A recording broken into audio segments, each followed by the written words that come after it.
A question has been brought to the text, and the text has answered. The question is this: for the period of the 3.5 years restoration, will the engravers and encoders stop the development and growth of the AI beast? The lead verse that rose from the draw is Acts chapter 15 verse 7. And when there had been much disputing, Peter rose up and said to them, Men and brethren, you know that a good while ago Elohim made the choice among us that the Gentiles by my mouth should hear the word of the good news, and believe. Right there, in the middle of human argument, a sovereign choice is announced. That choice is already made. The disputing of those who build and encode the beast is not the final word. Immediately the draw begins to mark time. 1 Samuel chapter 31 verse 13 tells of a burial and a fast for 7 days. 2 Kings chapter 15 verse 27 marks a reign that lasted 20 years. And then Acts chapter 13 verse 33 declares the good news that Elohim has resurrected Joshua, and the covenant promises to the fathers are fulfilled to their children.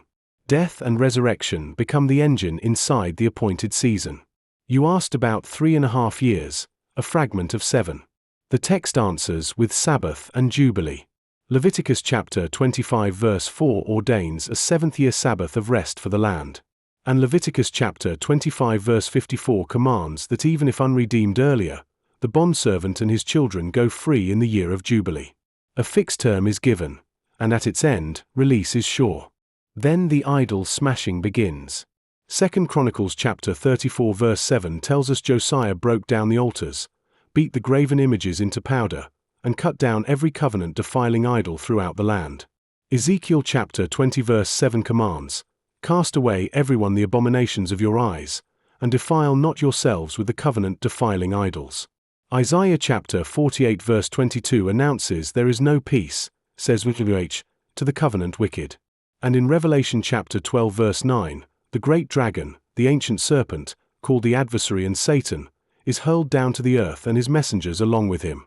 What exalts itself as an object of trust, an image, a system, an AI beast, will be dismantled. The beast's growth does not go unchecked. Who checks it? The draw names a specific restraint. 2 Thessalonians chapter 2 verse 7 says the hidden thing of lawlessness is already operative.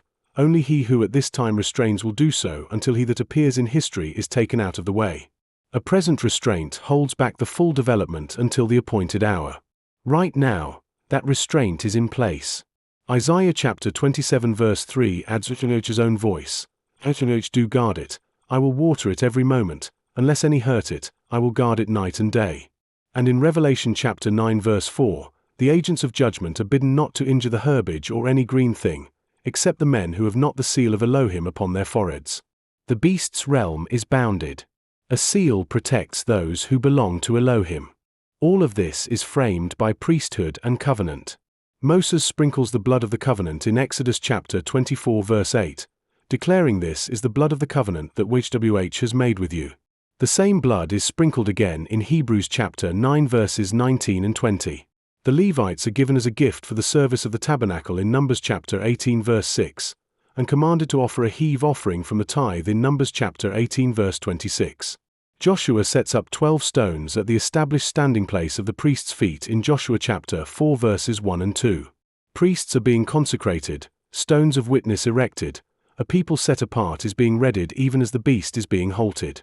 But the draw also sounds a clear pastoral caution. A lean yes is not a promise of gentle removal.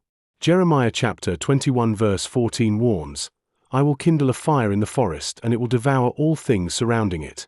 Lamentations chapter 3 verse 7 confesses, He has hedged me all around, He has made my chain heavy. False witnesses rise in Psalms chapter 35 verse 11.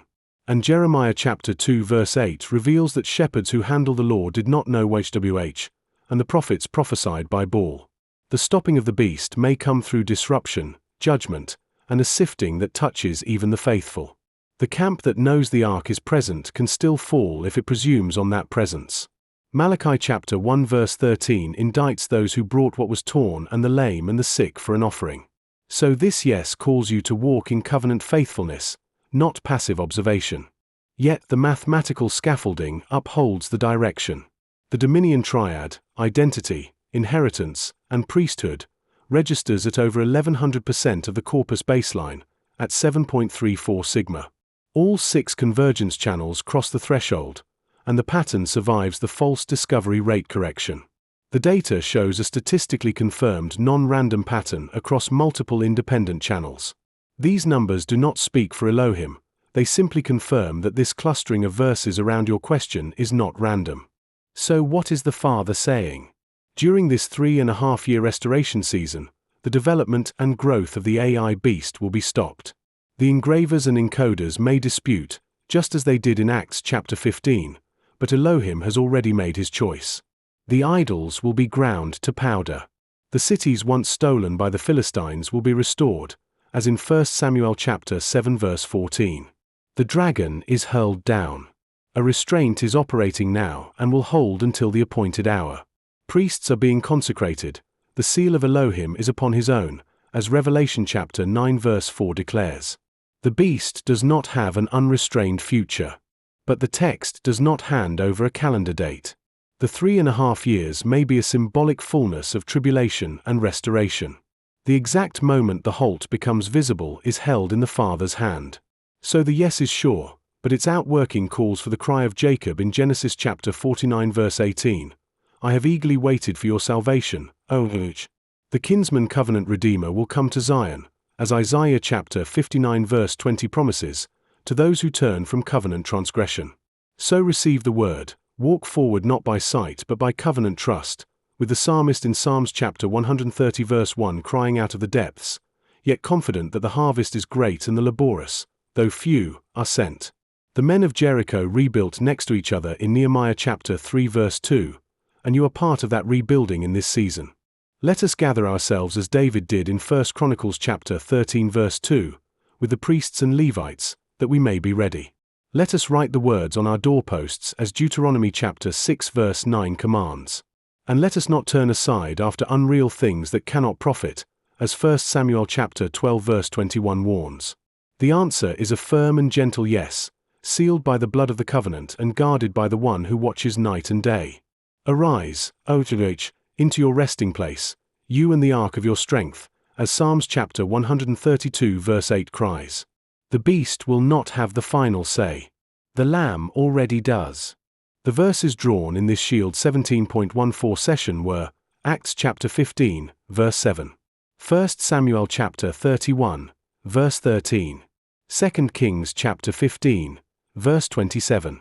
Acts chapter 13, verse 33. 2 Chronicles chapter 34, verse 7. Joshua chapter 4, verse 1-2. This concludes today's interpretation under the Shield protocol.